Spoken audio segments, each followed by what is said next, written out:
Hello, good afternoon. It's time for the marketplace. Here's what's coming up this hour. The Bank of Ghana to reconsider specific reviews in terms of its provisions to banks to cushion them against COVID-19.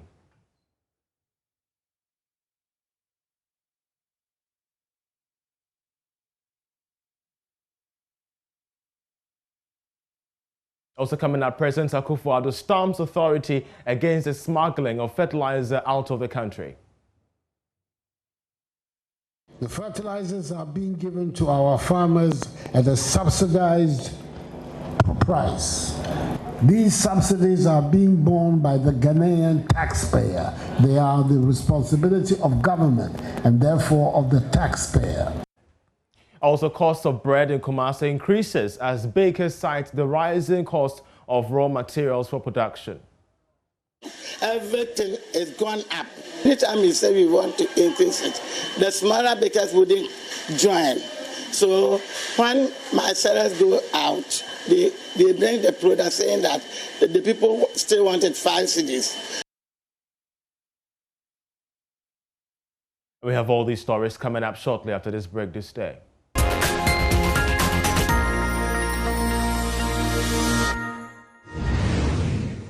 And now to our first story. The Bank of Ghana is currently considering reviewing some COVID-19 measures introduced to cushion the financial industry against the pandemic. Now, the regulator, during the height of the pandemic, introduced measures aimed at enabling banks lend more to businesses. This included reduction in the monetary policy rate and cash reserve ratio of banks, as well as mobile money charges. However, the central bank says the time is ripe to scrap some of these measures, though it will be guided by market developments. And we shall be keeping an eye on this one to give you updates in our subsequent bulletins. But moving on, the official website of Ghana.gov has been launched. The Vice President says that this one-stop shop online portal will save the economy over $3 million each and every year. Government believes the launch of Ghana.gov will not only deepen the country's digitalization agenda, but also feed into the achievement of sustainable development goals aimed at lifting millions of Ghanaians from poverty. Pierre Dumako of CAT International joins us for more on this. We're so grateful that you joined us for this. First of all, yes, we do know this is a centralized payment system from the part of government, but, does this really help us in dealing with matters of revenue leakages? Yes, I think it's a step in the right direction. So getting your money electronically will help government have access money quicker than what it used to be in the past. And also the issue of leakages and pilfering of government funds are also likely to go down. So I think it's something that we should give a government a pat on the back. But I think there's more things that we need to do. The fact that we have this e-golf platform does not necessarily mean that all the institutions will abide by this thing. That some might want to still have a para system whereby the youth platform is there, but then they are still trying to have collecting money through the other means. And that is where the leakages can also be going through. Well, so how do you also respond to other calls for a parallel centralized payment system? I think that we should make payment system very flexible for people. And so that is why when you go to most institutions, they accept Visa, MasterCard, Momo, China, Pay or Direct. They all converge on the same platform. And I think that is, but are we going to allow people to still collect money when they can make payments electronically? That is something that we should ensure that government agencies strictly abide by the new directive. For example, in the e-procurement, though government is going through the e-procurement, some institutions will not want to do the e-procurement because it may not inure to the advantage. So the law should be very clear and the punishment should be also known for those who want to circumvent the process. Well, Pedro Marco, we're so grateful that you joined us. He's with CAT International, helping us with his thoughts on the recently launched Ghana.gov platform by government. But let's also bring you up to speed with a developing story where the President Akufo-Addo has appealed to traditional leaders in the Upper West region to assist the security forces there to catch down the smuggling of fertilizers out of the country. He said it was not right that agric imports which had been financed by the Ghanaian taxpayer should find their way to other countries, largely because of the greed of a few criminal elements in society. Rafik Salam has more in this report. President Akufo-Addo, final day tour of the Upper West region, took him to the London municipality, where he met members of the London Traditional Council. The chiefs, led by their acting president, Naduma Piele, whilst commending President Akufo-Addo for initiating several policies which has impacted on their lives, also enumerated several challenges they want him to address. We acknowledge your government effort in completing the tarring of the Laura Nandom Hamley Road, which, whilst we still await works on the Kamba Bridge.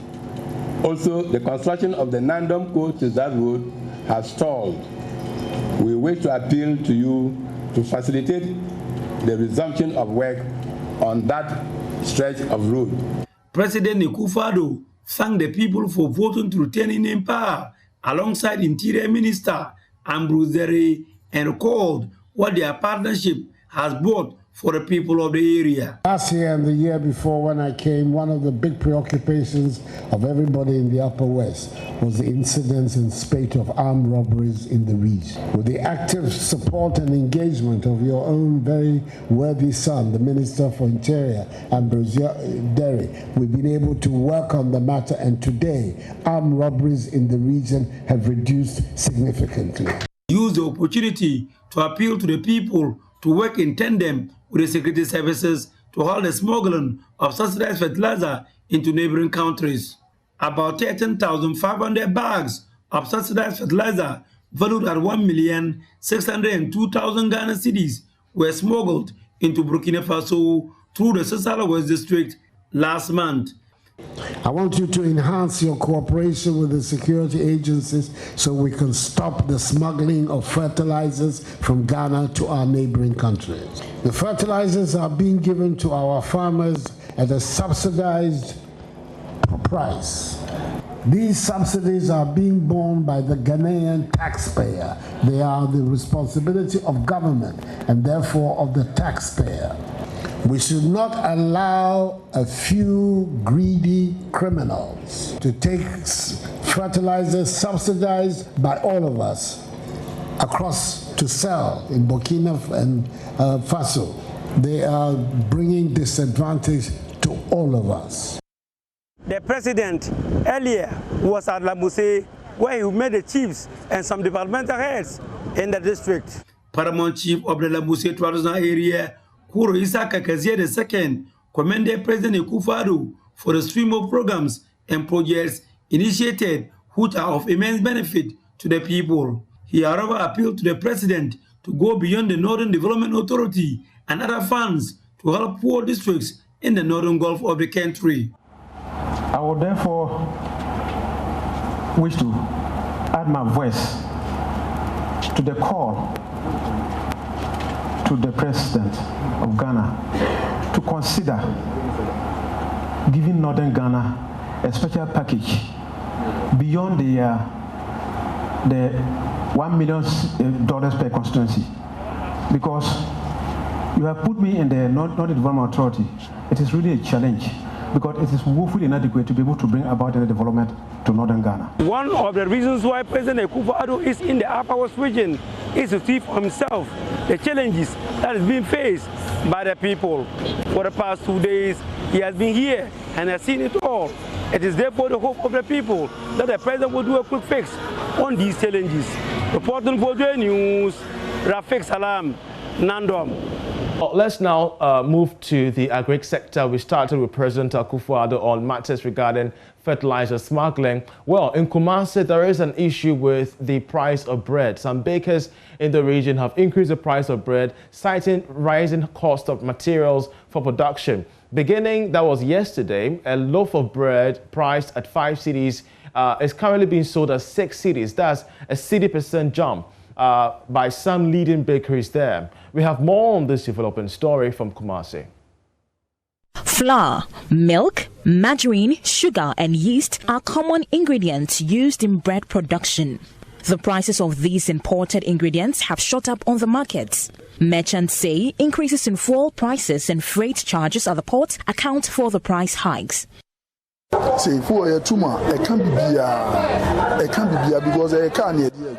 increase in fuel prices affect commodities.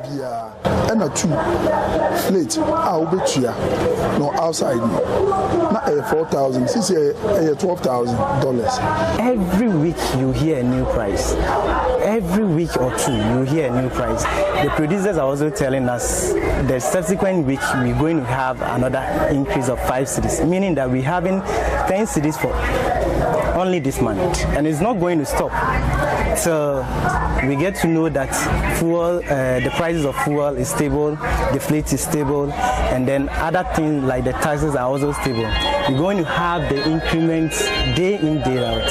We worried. Sometimes we pity the bakers and other things. Since you see this year, you have to flour more than 6 times. Flour prices have gone up about 6 times in the first half of 2021. I say 2 weeks behind. Cook brand margin 2 weeks behind. An earlier plan to increase prices of bread was shelved. However, a major industry player, BB Bread, is among the brands known to have increased their prices. Theresa Boachi-Bedu is CEO of BB Bakery. She fears any delay to increase prices will collapse the business. Definitely, we are going to increase it because the product that we are using in making our bread, everything is gone up. Anytime we say we want to increase it, the smaller bakers wouldn't join. So when my sellers go out, they bring the product saying that the people still wanted 5 cedis. Some importers of raw materials for bread production have advised bakers to stick to a uniform price. Bakers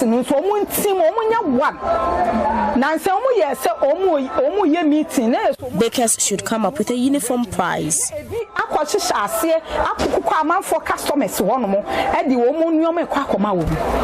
Bread retailers lament the price increase will affect their trade.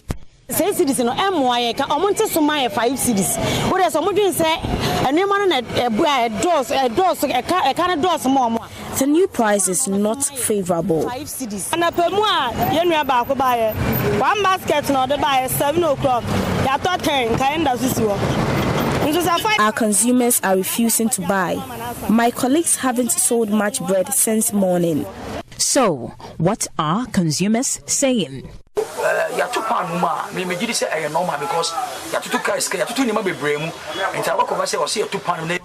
I'm in support of the new price.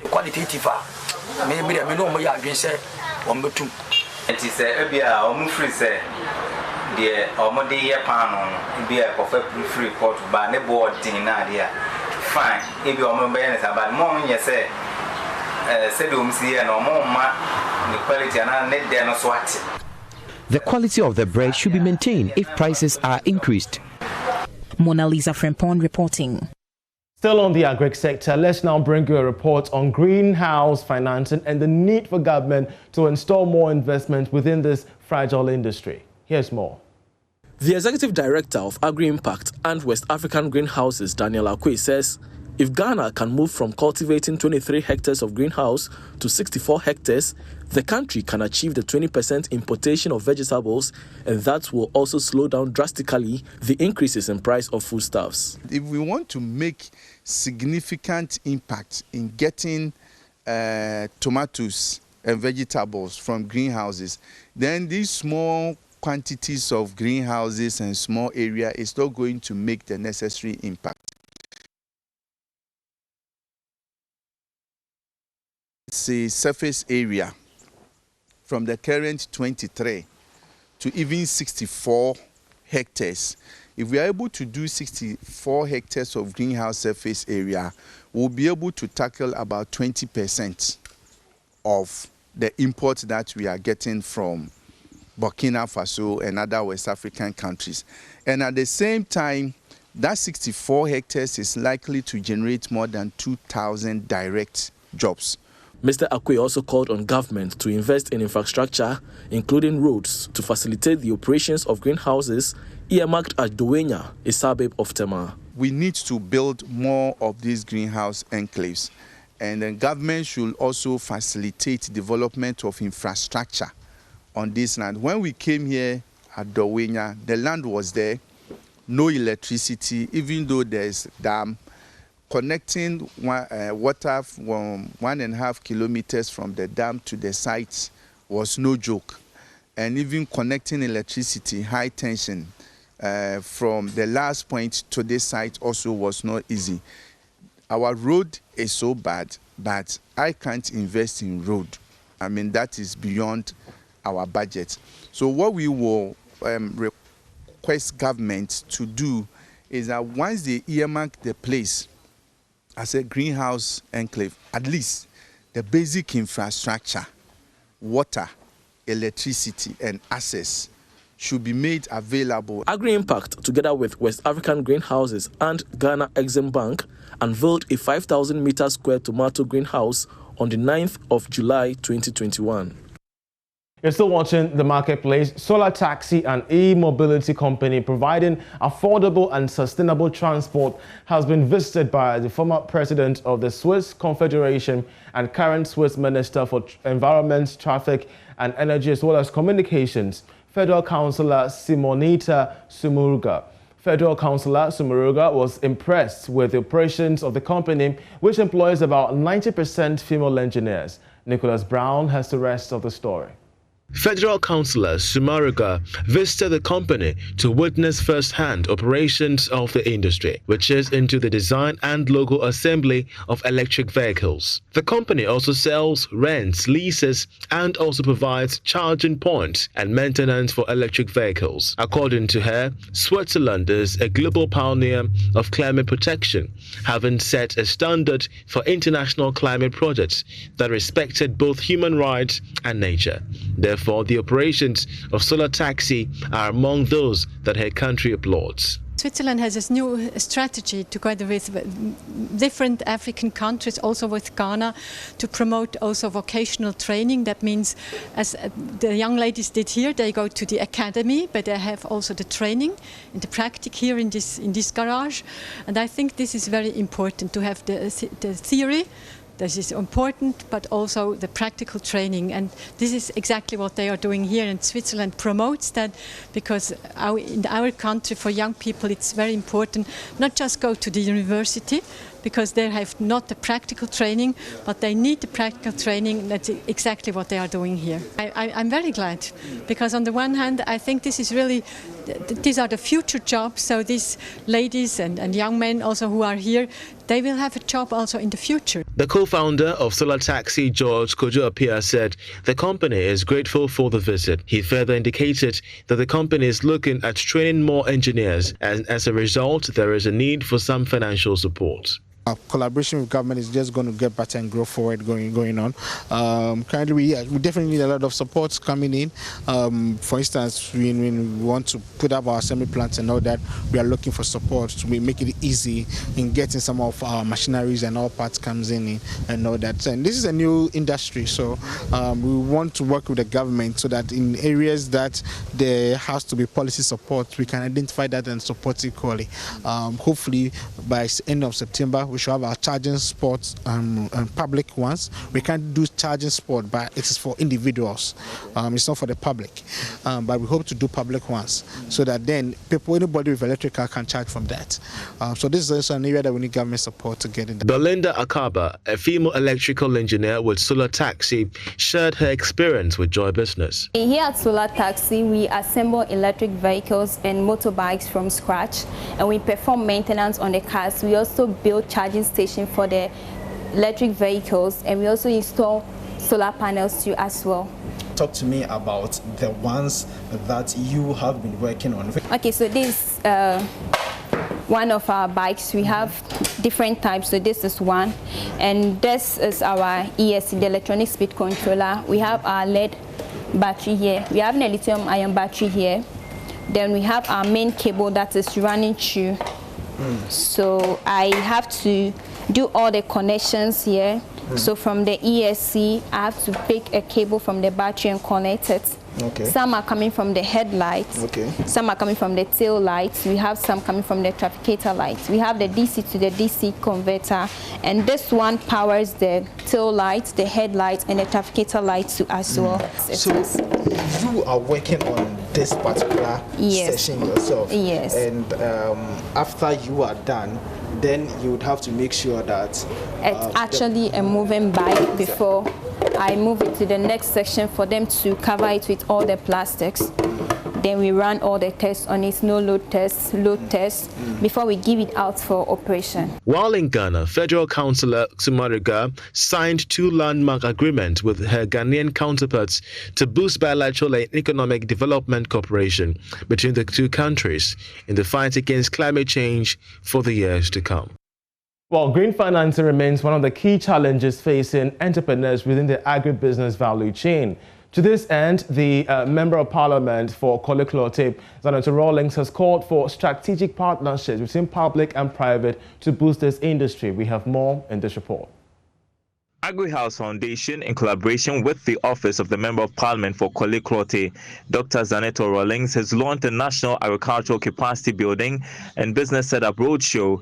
The project seeks to train 27,500 people in 3 years and aims at providing financial stability for the youth and the vulnerable in society. The idea is to empower young people in agric and agribusiness. We're trying to create a paradigm shift where people are not looking at agric as something for just the elderly old people in the village, but something that can create employment, that can support young people, women and persons with disability to earn their own money, even in the midst of a pandemic, in the midst of an economic downturn in the country. Agric is sustainable. Agric is a big passion of mine, and it makes sense to go into agric. It's something that is easy to do.